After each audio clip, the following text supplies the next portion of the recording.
The heavy silence of my father's midnight hand. When I was 7, my dad and I lived in a tiny drafty trailer out in rural Ohio. He worked back-to-back double shifts at the mill, and his only rule was total silence after 8 p.m. The problem was I had these night terrors. I'd wake up screaming, or worse, I'd start hyperventilating, making these loud, gasping sounds that cut right through the paper-thin walls. Every time it happened, my dad would come into my room. He wouldn't turn on the light. He'd just sit on the edge of my bed and press a heavy, damp towel over my face. He'd hold it there firmly while whispering, "Shoo, just focus on the quiet, Ben. Embrace the stillness." Back then, I thought it was a technique. I thought he was helping me ground myself, using the weight to stop the panic.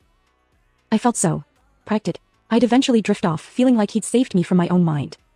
It wasn't until last year, when I saw him lose his temper with a barking dog at the park, that the memory shifted. I watched his face go completely blank. That same cold look he had in the dark. I realized then, he wasn't soothing my panic. He was smothering it. He didn't care about my fear. He just wanted the noise to stop so he could sleep. He wasn't holding me close. He was holding me down.